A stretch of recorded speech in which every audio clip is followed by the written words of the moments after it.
y compartimos también la pantalla para poder empezar la explicación.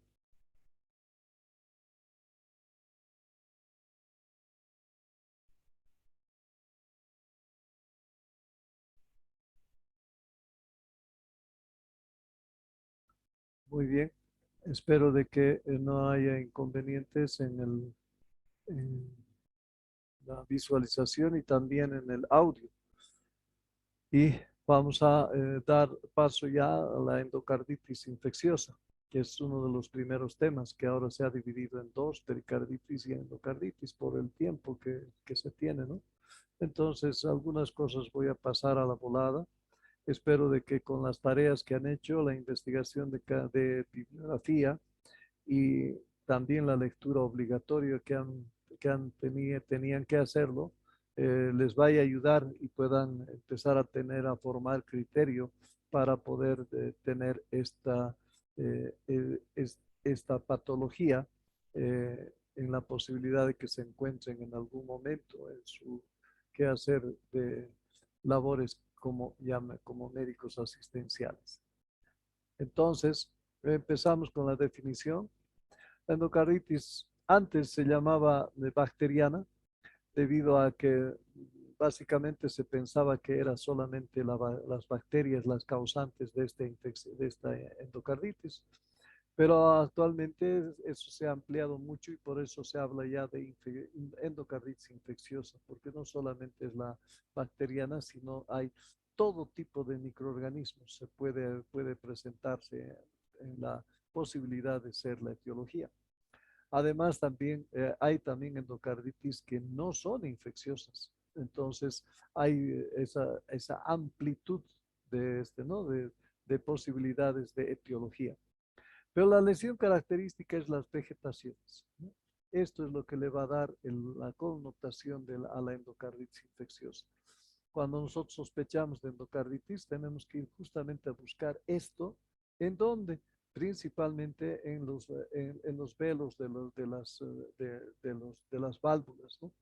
Porque es ahí donde es más el asentamiento de estas infecciones, ¿no? Suele asentarse en el endocardio valvular, aunque también puede afectar a las cuerdas tendinosas, a los músculos papilares y al propio endocardio mural, ¿no? Principalmente en los casos de que haya una patología congénita. Entonces ese endocardio se está preparando para poder en algún momento producir esta endocarditis, ¿no? También se puede provocar extracardíaco, el endotelio extracardíaco. Ustedes ya saben que es la extensión del endocardio, el endotelio vascular, ¿no? Entonces, en ese caso, la aorta es uno de los más importantes que puede presentar esto y el conducto arterioso persistente, originándose cuadros de endocarditis, pero que en este caso va a recibir el nombre de endarteritis, ¿no? Entonces, endocarditis dentro del corazón y endarteritis es fuera del corazón, ¿sí? En su epidemiología podemos describirla que ya hace mucho tiempo atrás es conocida esta afección y que básicamente está afectando entre 5 a 7 pacientes por cada 100.000 habitantes en el mundo, ¿no? Un reporte de mortalidad es entre el 18 al 23% y una mortalidad a 6 meses hasta incluso llega al 27%, ¿no? Es alta la mortalidad de esta enfermedad cuando viene. Y antes era peor porque no teníamos muchas armas antimicrobianas. Ahora ya es muy poco probable que una paciente con endocarditis pueda fallecer, ¿no? Antes era muy posible que fallezca. Entonces, principalmente se ha visto el compromiso de la válvula aórtica, que es una de las más importantes para la endocarditis, ¿no? O si no, la que está en relación al uso de drogas intravenosas, como es principalmente la válvula tricúspide, ¿no? La tricúspide. Entonces, nosotros vamos a ver que principalmente ahí van a entrar los Streptococcus aureus y los Streptococcus del grupo Viridans, ¿no? y estas van a ser las que mayor van a provocar complicaciones valvulares y la mortalidad que llega hasta el 21%. Entonces, hombres son más afectados que mujeres, relación 2 a 3. Predominio en mayores de 70 años, ¿no? Alcanzando picos de incidencia de 14 casos por cada 100.000 personas por año, mientras que en los menores de 70 años solamente se reporta de entre 1 a 6 casos por 100.000 personas al año, ¿no? Dato de 2012. En su fisiopatología, nosotros tenemos que ver que tiene que haber una vegetación séptica, ¿no? Y esta vegetación séptica tiene principalmente un, una lesión que va a empezar principalmente con un factor hemodinámico o traumático, ¿no? Entonces hay presencia de inmunocomplejos, el depósito de fibrina y la anidación de ya sea esta trombótica o no bacteriana, y va a provocar esta vegetación séptica, ¿no? Por el otro lado, hay maniobras que produzcan traumatismo de piel, mucosas o reacción o foco séptico, ¿no? Todos ellos van a llevar a una bacteremia transitoria y esta bacteremia transitoria va a haber adherencia y colonización en esta endocaritis trombótico no bacteria que está depositándose en cada una de las válvulas y eso va a llevar a la vegetación séptica. Esta vegetación séptica tiene varias cosas que puede provocar, ¿no? Una, manifestaciones cardíacas por destrucción de la válvula, va a ir a provocar una insuficiencia principalmente aórtica o tricúspide, ¿no? También puede provocar embolias pulmonares o sistémicas, provocando aneurismas micóticos, que lógicamente esto ya van a llevar a una manifestación extracardíaca, ¿no? Y normalmente la vegetación séptica hace manifestaciones extracardíacas por una bacteremia persistente. Y esto lleva a metástasis séptica o inmunocomplejos como vasculitis y glomerulonefritis o a una esplenomegalia, que son las manifestaciones extracardíacas ya de esta vegetación séptica. Entonces, cuando un velo valvular está limpio, no tiene riesgo, pero esto sí va a tener riesgo cuando ya empieza una lesión. A la lesión se le agrega plaquetas, ¿no? Hay una agregación plaquetaria. Y a esta agregación plaquetaria ya hay una reacción de fibrina y esta reacción de fibrina recibe la bacteremia, ¿no? Al recibir la bacteremia, estas bacterias pueden anidarse, adherirse a este complejo y hace una colonización. Esa colonización va a hacer la producción de esta llamada endocarditis infecciosa o vegetaciones que va a presentar. Cuando ya termina el proceso, va a ir a la cicatrización, donde va a dejar alteradas esta valva para que pueda anidarse nuevamente en alguna otra oportunidad otros tipos de microorganismos, ¿no? O simplemente de que ya no haya una actividad normal de esta valva, de las valvas que han sido alteradas, ¿no? Entonces, tenemos que buscar nosotros los factores predisponentes para la endocarditis, la neutropenia, la inmunodeficiencia, la metaplasia, la neoplasia maligna, la inmunosupresión terapéutica, ¿no? Aquí está el uso del corticoide. Y noten que en esta época está aumentando mucho el uso de corticoide por esto del COVID. Entonces tenemos que nosotros procurar que controlar y seguir a estos pacientes para ver que no hagan, además ya como una complicación, una endocarditis. La diabetes mellitus, abuso de alcohol o drogas endovenosas, ¿no? Depósitos estériles de plaquetas o de fibrina, catéteres vasculares permanentes como en los marcapasos, por ejemplo, ¿no? Y los que están en hemodiálisis. Estos son factores predisponentes para este tipo de afección. Posibles puertas de entrada tenemos que buscar. Inmediatamente hay a la posibilidad de que nosotros sospechemos de endocarditis, tenemos que ir a buscar por dónde ha entrado el virus, la bacteria o el microorganismo. Dependiendo de por dónde ha entrado, nosotros más o menos vamos a tener idea de qué microorganismo es el causante para poder empezar a hacer nuestro tratamiento empírico, porque aquí se hace un tratamiento empírico primero y después se hace una, se hace un tratamiento ya guiado por laboratorio, ¿no? Entonces, una infección obviamente localizada en otro territorio, tenemos que buscar la intervención odontológica o quirúrgica causante de la bacteriemia transitoria. Debemos ver la inyección de material contaminado directamente al torrente sanguíneo por el usuario de drogas intravenosas, ¿sí?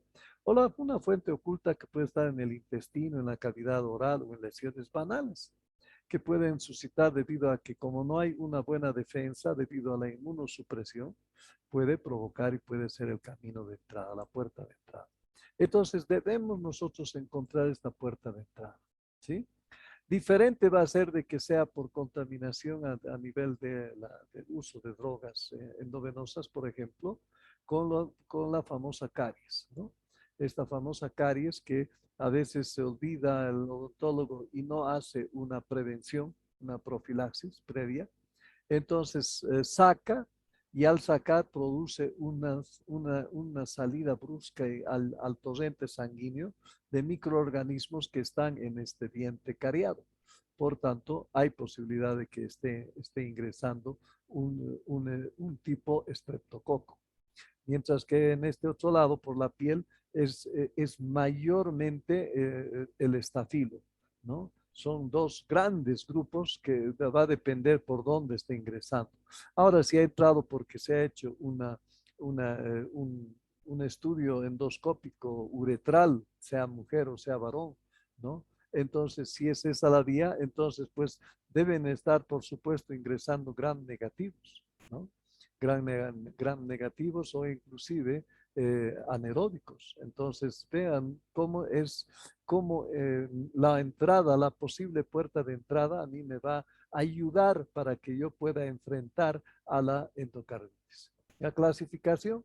Entonces, una endocarditis infecciosa activa, cuando hay una endocarditis infecciosa con fiebre persistente y hemocultivos positivos. Es clarito, es decir, no hay dónde perderse.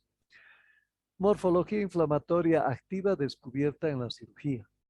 El paciente aún se encuentra en terapia antibiótica o evidencia histopatológica de una endocarditis infecciosa activa.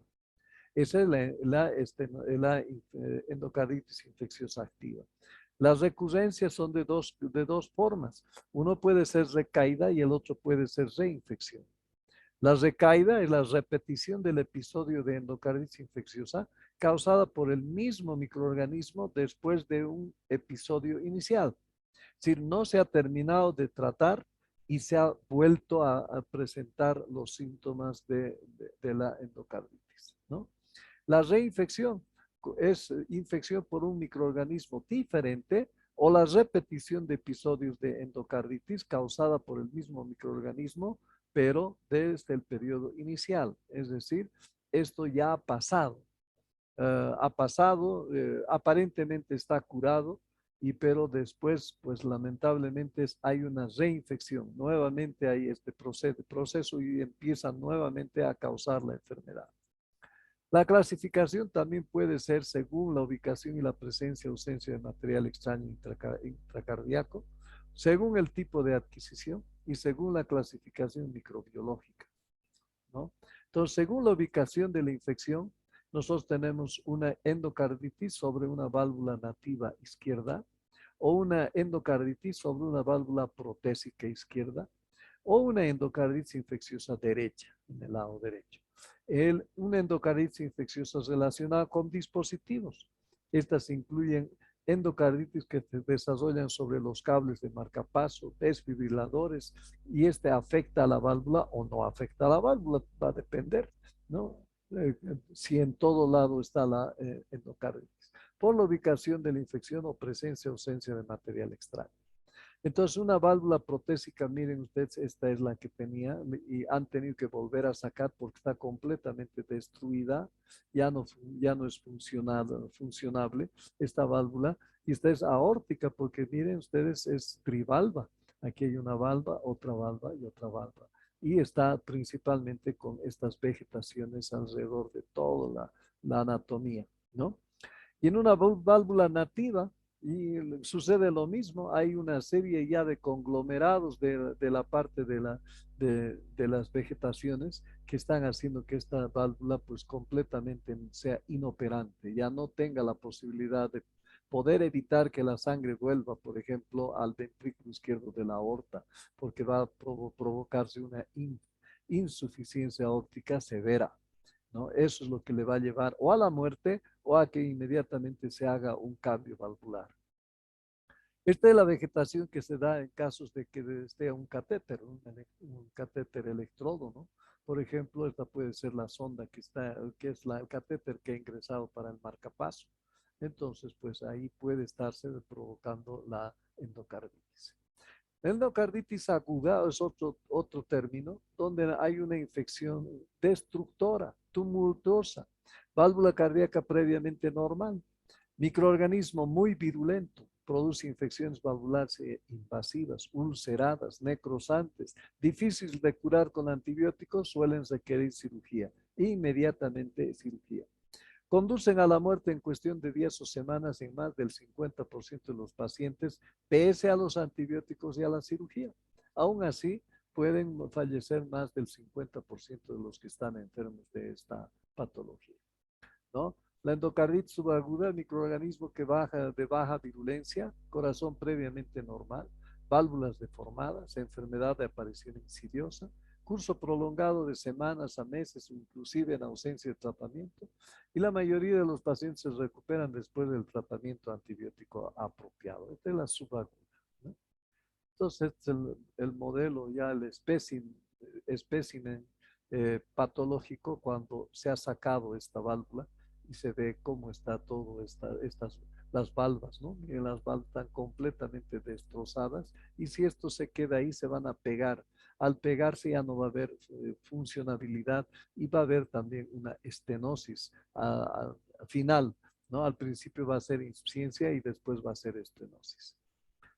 En la relación del tipo de adquisición que se puede identificar, ¿no? Adquirida en la comunidad, ¿no? Asociada a asistencia sanitaria nosocomial, principalmente cuando a veces los pacientes han ingresado por alguna enfermedad y si tienen una válvula alterada y lamentablemente dentro del hospital hay muchos microorganismos que están desparramados por todo lado, entonces puede haber que se contamine por una bacteria que es nosocomial. Esta es la más peligrosa porque es casi la más difícil de ser tratada, ¿no? Y endocarditis en los adictos a drogas por vía parenteral, ¿no? Entonces, esas son por el tipo de adquisición. Entonces, su etiología, la cardiopatía reumática, antes era el principal trastorno de antecedente, ¿no? Teníamos que tener una cardiopatía reumática para saber, conocer que esta válvula ya estaba predispuesta para la endocarditis, ¿no? Válvula mitral mixomatosa aparece después, que no, esta no es la infecciosa, esta es propiamente no infecciosa. La estenosis valvular calcificada degenerativa, ya por la edad, mayor de 70 años. Válvula aórtica bicúspide es otra posibilidad de que pueda ser dañada para poder tener la anidación de bacterias, ¿no? Las válvulas artificiales, protésicas, estas también son una fuente de poderse preparar el corazón para poder tener endocarditis. 10%, o sea, no se aísla ningún germen en la sangre, es una endocarditis con cultivo negativo. Puede ser debido a una terapia antibiótica previa o dificultad para el aislamiento del germen causal o microorganismos profundamente localizados dentro de las vegetaciones que no pasan a la sangre, ¿no? El principal de todos los factores predisponentes para el desarrollo de endocarditis es la siembra de microorganismos en la sangre. Seguimos con los agentes etiológicos, la clasificación, ¿no? Válvulas previamente dañadas o normales causada en 50-60% por el Streptococcus viridans. Ahora el Streptococcus aureus se halla también en la piel, ataca válvulas sanas o deformadas en el 20%. También pueden ser enterococos. El grupo AHEC, ¿no? La Haemophilus actinobacillus, la Cardibacterium, la Eikenella y la quinquella son realmente que pueden provocar también esto, ¿no? Y estos son comensales de la boca. En la endocarditis por válvulas protésicas causadas por estafilococos coagulasa negativos. O también pueden entrar bacilos gram negativos y también pueden entrar hongos, ¿no? Por esa razón ahora es endocarditis infecciosa, ¿no? En la actualidad los cocos gram positivos, estafilos y estreptos son los gérmenes predominantes. En menos cantidad son negativas en el cultivo y pueden ser reflejo de las cosas que hemos indicado. Y las infecciones polimicrobianas son raras, siendo descritas hasta en 1% de los casos, ¿no? La morfología, las válvulas con vegetación friable, voluminosas, destructoras que contienen fibrinas, células inflamatorias y bacterianas u otros microorganismos. Válvula órtica y mitral de localización más común de infección. La válvula del lado derecho, sobre todo en adicto a drogas e endovenosas. La vegetación única o múltiple se puede afectar más o más de una válvula, ¿no? La válvula órtica demuestra esta vegetación, ¿no? que está teniendo aquí y ha tenido que abrirse ya en una necropsia por este paciente ya fallecido. Ya, ¿no? La válvula órtica igual también es otro tipo de vegetaciones que está presentando este paciente. Las vegetaciones erosionan el miocardio subyacente para producir una cavidad abscesificada, un absceso del anillo. La endocarditis micótica tiende a producir vegetaciones más grandes que la infección bacteriana. Los émbolos sistémicos pueden ocurrir en cualquier momento debido a la naturaleza friable de las vegetaciones. Tenemos otros ejemplos. Los émbolos pueden causar infarto en el cerebro, en el riñón, en el miocardio y en otros tejidos. No se olviden que están yendo émbolos sépticos. Entonces, esto debido a que los fragmentos embólicos contienen gran número de microorganismos virulentos y es frecuente el desarrollo de abscesos en los lugares de los infartos, infarto séptico, ¿no? La vegetación de la endocarditis subaguda se asocia a una menor destrucción valvular que la de las endocarditis agudas, aunque la distinción entre las dos formas puede ser difícil, ¿no? Un poco el tiempo nada más, en qué tiempo está llevando ya todo el problema, ya se van a dividir entre agudas y subagudas, ¿no? Las vegetaciones friables contienen fibrina, bacterias, plaquetas y células inflamatorias, ¿no? Y en la clínica nosotros tenemos 85% reciente o aumento de intensidad del conocido, del soplo, ¿no? Entonces, cuando nosotros conocemos a un paciente, sabemos si tiene o no tiene soplo. Y si de la noche a la mañana empieza a tener soplo alguien que no tenía, mi primera opción es que es endocarditis. Entonces ya tengo que descartar endocarditis. Ahora, yo lo conozco al paciente y tenía un soplo, pero era un soplo de 1, 2 de intensidad, 2 sobre 6 de Levin. Y resulta que de la noche a la mañana llega con 4, 5 sobre Levin, sobre 6 de Levin. Entonces ha aumentado su intensidad y de manera brusca. Entonces quiere decir que también debo sospechar endocarditis, ¿no? La producción de insuficiencia cardíaca, porque esa válvula ya no va a funcionar, está en una insuficiencia aórtica y esa insuficiencia aórtica le va a llevar a insuficiencia cardíaca. Las alteraciones del ritmo y de la conducción, ¿no? Principalmente es otra forma de poder alterar y tener las presentaciones clínicas. Las periféricas, hay muchas, ¿no? Hay las hemorragias en astilla, los nódulos en Osler, que es en el tenar, ¿no? Las lesiones de Haneway, que son en la base de los dedos, ¿sí? Y las petequias, que son vasculitis o embolismos, microembolismos que se presentan a nivel de los pulpejos de las manos, ¿no? Entonces tenemos que ir a buscar nosotros eso en un paciente que tiene fiebre, en un paciente que está en insuficiencia cardíaca, ¿no? Raro es una insuficiencia cardíaca con fiebre, ¿no? Entonces debemos inmediatamente sospechar de que hay una endocarditis. Otras manifestaciones oftalmológicas, las manchas de Rot, aquí, estas manchas de Rot, ¿no? En las pulmonares podemos encontrar edema pulmonar, distrés respiratorio, infiltrados pulmonares por el embolismo, ¿no? Embolismo séptico. Y hemos dicho que aquí va a provocar también abscesos, ¿no?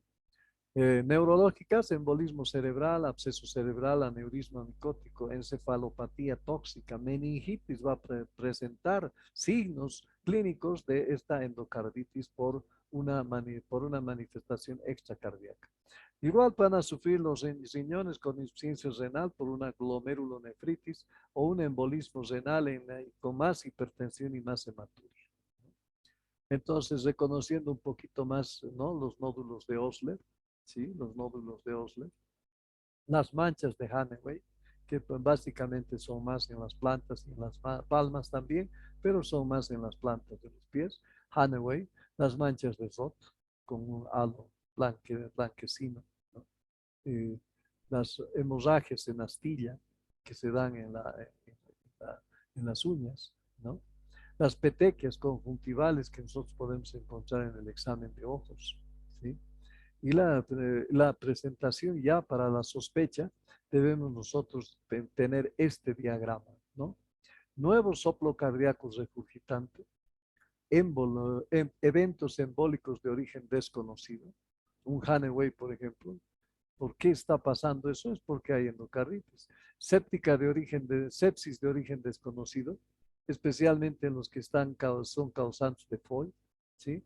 Fiebre, el signo de endocarditis más común, y sospechar de una endocarditis si la fiebre está asociada a material protésico intracardíaco, válvulas, marcapasos, desfibriladores, antecedentes de previa endocarditis, enfermedad valvular o cardiopatía congénita previa.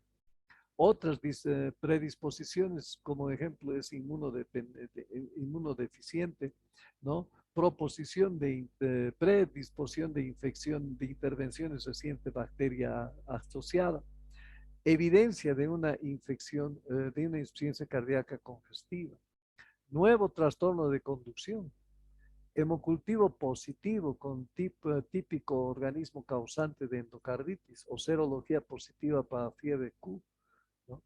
Fenómeno vascular o inmunitario, evento embólico, manchas de Roth, hemorragias en astilla, lesiones de Haneway, nódulos de Osler. Síntomas y signos neurológicos focales, locales y no específicos. Evidencia de embolias de infiltración, ventrículo derecho. Abscesos periféricos, renales, plénico cerebral, vertebral, causa desconocida.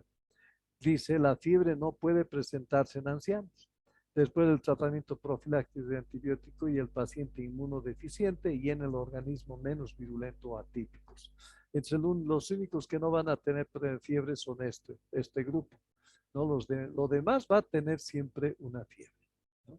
Llegamos al diagnóstico y para eso tenemos el criterio de Duke, datos de laboratorio, hallazgos microbiológicos y ahora hallazgos ecocardiográficos. Tenemos entonces nosotros aquí los criterios de gran importancia o mayores se podría decir, ¿no? Criterios mayores de Tuco. El hemocultivo positivo para endocarditis infecciosa, ¿sí? Y la evidencia de afección endocárdica por la ecocardiografía positiva para endocarditis, ¿no? Ahí presenta la vegetación que nosotros estamos buscando. Entonces, un cultivo positivo y una vegetación en una de las redes son los dos criterios mayores de Tuco. A los menores o de poca importancia, ¿no? La predisposición, si ya tiene una enfermedad cardíaca predisponente, uso de fármacos o por inyecciones, ¿no? O ser drogadicto por endovenoso. Fiebre mayor a 38 grados, fenómeno vascular embólico grave, infarto pulmonar séptico, aneurisma, todo lo que hemos dicho. Fenómenos inmunitarios, glomerulonefritis, nódulos de Osler, manchas de Roth, factor reumatoideo elevado. ¿No? Evidencia microbiológica, hemocultivo positivo que no cumple un criterio importante o evidencia serológica de infección activa con organismo que encaja en la endocarditis, ¿no? También eso puede ser como un criterio menor o de poca importancia. La cuestión es de que cuando hacemos el diagnóstico decimos así, es definitivo cuando hay presencia de dos signos de gran importancia o un criterio de gran importancia y tres de poca importancia o 5 criterios de poca importancia. En ese caso, nosotros tenemos el diagnóstico de endocarditis. Definitivo. Diagnóstico de endocarditis posible, un criterio de gran importancia y uno de poca importancia, o tres criterios de poca importancia. Entonces esto hace todavía que la endocarditis puede ser posible, ¿no? Los datos de laboratorio. El hemocultivo son positivos, a Dios gracias, entre el 90 a 95% de los casos. Un 5% nos va a dar dolor de cabeza. La anemia, la leucocitosis o leucopenia, la eritrosedimentación elevada, la hematuria en el caso del examen de sangre, ¿no? Macrohematuria con cilindruria y proteinuria puede sospecharse de glomerulonefritis. O un factor reumatoideo positivo, proteína C reactiva activa, muy importante, o inmunocomplejos circulantes, ¿no? Complejos que están, que pueden ser detectados. Hallazgo microbiológico, entonces, estenosis en la endocarditis de válvula nativa, principalmente el estreptococo. Aquí vamos a señalar los subrayados que son los más importantes. Luego pueden haber estos otros, pero el más importante es el estreptococo. En la prótesis ya también está el estafilococo coagulasa negativo, ¿no? Los estreptococos. La endocarditis infecciosa valvular protésica sigue siendo el estreptococo y también el estafilococo, ¿no? Los más importantes, ¿sí? Endocarditis nosocomiales, aquí ya empezamos a tener mucho, ¿no? Está el estafilococo SPP, que está en la piel, el estreptococo SPP, que está en el tracto urinario, el gram negativo, bacilos gram negativos asociados a catéteres, vías aéreas, y el clínica y diagnóstico, la mortalidad es elevada hasta el 43% en este caso de pacientes. La endocarditis en cultivo negativo, primero, administración previa de antibióticos, por eso es negativo, no hay que empezar antes de poder llevar la muestra al laboratorio para que así no haya este problema, ¿no? Cultivos tomados hacia el final del curso crónico, insuficiencia renal, endocarditis mural como las desarrolladas sobre defectos septales, crecimiento lento de microorganismos fastidiosos como la Haemophilus, Actinobacillus, Cardiobacterius, y etcétera, ¿no? Pues todos ellos. Sigue Doctor, los, ¿sí? quedan 10 minutos. 10 minutos. Acabaron. Sí. ¿Ya? Vamos a irnos rápido entonces al electrocardiograma, trastorno de conducción, cambios isquémicos secundarios a embolias, ¿no? En la radiografía de tórax puede observarse cardiomegalia, signos de hipertensión venocapilar y signos de embolia pulmonar. El ecocardiograma es sensible en el 90%, principalmente en la ET, no en la ETT. La ET es la ecocardiografía transesofágica. Esa es la que tenemos que pedir en este caso. No la transtorácica, sino la transesofágica, ¿no? Entonces, no detecta vegetaciones. Un estudio negativo no excluye. Es útil para indicar tratamiento quirúrgico y diagnóstico de complicaciones, ¿no? Entonces, vamos al tratamiento. Este es el tratamiento previo que se tiene que hacer, ¿no? Nosotros debemos recordar esto. El tratamiento es combinado, mínimo 3 antibióticos. El tiempo es prolongado, mínimo es un mes de tratamiento. Y es empírico antes del resultado de cultivo y antibióticograma. Porque el antibióticograma en muchos lugares a la semana nos van a entregar. Entonces ya, si no hacemos tratamiento, tenemos una semana de pérdida. En esa semana puede fallecer el paciente, ¿sí? Tratamiento. Ahora, ¿cómo hago yo? Este es mi tratamiento personal. Ustedes van a revisar tratamiento y van a encontrar por lo menos unas 15 a 18 hojas, anverso y reverso, de lo que es los tipos de tratamiento que debe haber. Elijan el que más les guste, el que más les agrade, el que más les dé fuerza, el que más les dé tranquilidad y paz para que ustedes puedan realizar el tratamiento, ¿no? A mí me cumple esto hasta que yo pueda tener eh, antibióticograma y yo después decidiré si voy a cambiar o no. Entonces empiezo, penicilina sódica, 6 millones de unidades internacionales cada 4 horas ED. La penicilina sódica, ¿qué me está cubriendo? Me está cubriendo estreptococo, que es, hemos dicho que es el más importante que va a entrar. Ah, pero por si acaso se ha entrado un estafilococo, ¿no? Entonces voy a utilizar una gentamicina de 1 gramo cada 12 horas, ¿sí? Y por ahí se ha entrado un anaeróbico, entonces voy a utilizar el metronidazol de 500 miligramos cada 12 horas ED. Todo es ED como están viendo, ¿no? No hay posibilidad de poder dar por vía oral. ¿No? Medicamentos que no va a faltar en ninguna parte de sus lugares donde vayan. Aquí dentro, en los yungas, en la parte no, del este, en la parte del trópico o en la selva, van a encontrar ustedes la penicilina sódica, la gentamicina y el metronidazol. Entonces, yo empiezo con esto a mi paciente hasta que venga el cultivo. Si el cultivo me dice que lamentablemente había sido una cepa que es penicilino resistente, entonces voy a cambiar. Pero ya ha empezado a actuar la gentamicina y el metronidazol, ¿sí? Entonces, ya dependerá de eso, ¿no? ¿Qué es lo que voy a hacer? Entonces, penicilina ataca a los gram positivos, gentamicina a los gram negativos y metronidazol a los aeróbicos.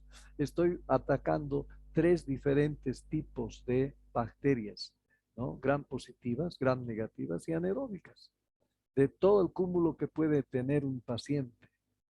Qué pena que a lo mejor me haya entrado otro, ¿no? Hongos, por ejemplo, lamentablemente. ¿No? Entonces no hay posibilidad ya de esto, pero eso es muy raro como hemos visto, ¿sí? Entonces aquí está el ejemplo que les estaba viendo, ya una vez para realizar un tratamiento empírico. Entonces hay una serie de dosificaciones que hacen, ¿no? Miren, ampicilina sulfactam o amoxicilina ácido clavulánico con, dice, gentamicina o vancomicina o con gentamicina o con ciprofloxacina. Miren, siempre es asociado, ¿no? Asociado a las dosis que nosotros conocemos internacionalmente, como tienen que ser dadas por kilogramo peso o por gramos por día. ¿Y cuánto tiene que durar? Miren, es 4 a 6 semanas, 4 a 6 semanas, 4 a 6 semanas. Esto es 6 semanas. Este es el único aquí de un ejemplo que tiene que durar 2 semanas, ¿no? Pero ahí está. Todo esto es lo que se debe hacer, ¿no? Y pues era parte de ir por cada uno de ellos, pero esto es lo más importante que tenemos que recalcar, ¿no? Microorganismo, ¿no? Staphylococcus, hongos, bacilo gram negativos y las características del paciente para el mal pronóstico. Edad avanzada, mal pronóstico. Endocarditis sobre válvula protésica, mal pronóstico. Diabetes mellitus e insulino dependiente, mal pronóstico, ¿no? O alguna comorbilidad como enfermedad cardiovascular, renal o pulmonar previa. Seguimos con los de mal pronóstico. La profilaxis es otra cosa también muy importante. Igual, ustedes pueden hacer con lo que deseen hacer la profilaxis, ¿no?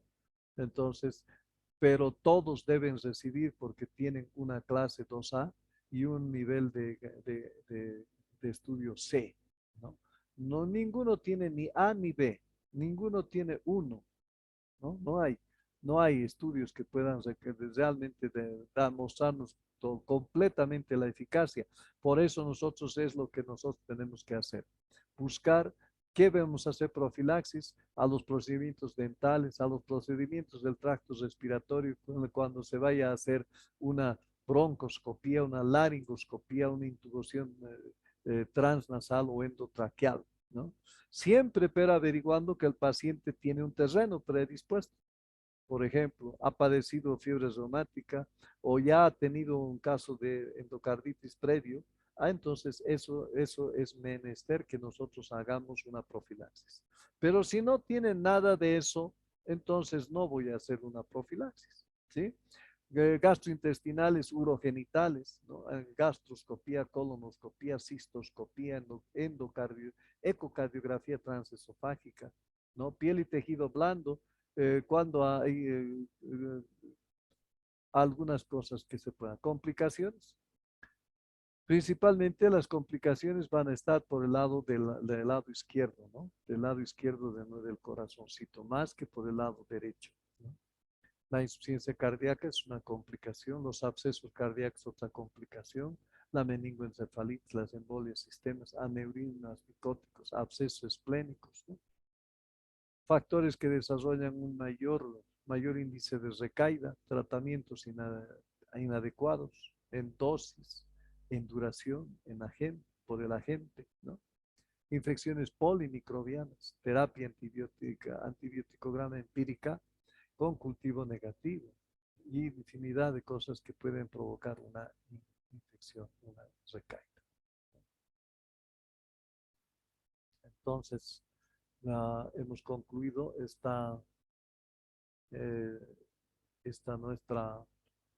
eh, nuestra revisión de la endocarditis y lamento que no hayamos podido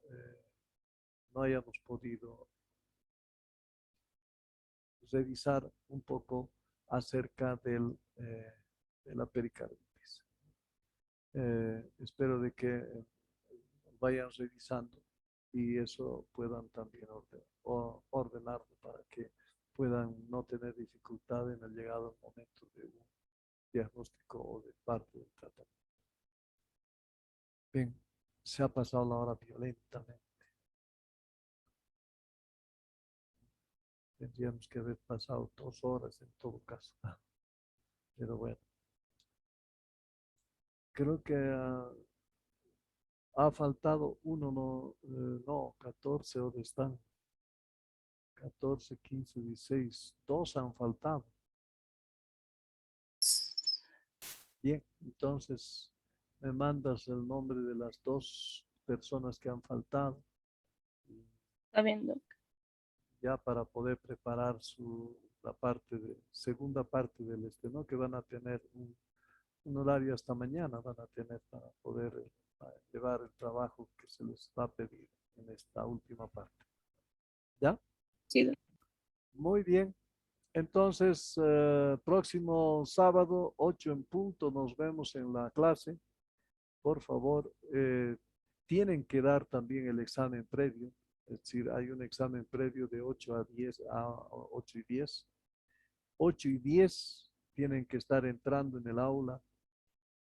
8 y 12 minutos ya no tendrían que venir para que no haya problemas, ¿no? De que estemos abriendo, cerrando la puerta. Entonces, vean que no tengan problema con el horario también para que tengamos nuestra clase de miocardiopatías allá en, en nuestra universidad. ¿Listo? Nos volvemos a ver el próximo sábado, pero ya en el aula. ¿Listo? Está bien, Los doctor. voy a conocer. Ay, caramba, cada uno. Ah, bueno, eso es por un lado, ¿no? Siempre el ser humano siempre es de contacto, siempre es de poder estar o rodeado o pertenecer a una jauría, siempre. Entonces, qué bien, eso va a estar bien.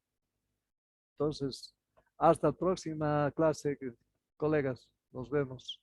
Que tengan buenas noches y gracias por dejarme dar esta parte, por lo menos, de la teoría que teníamos que haber avanzado.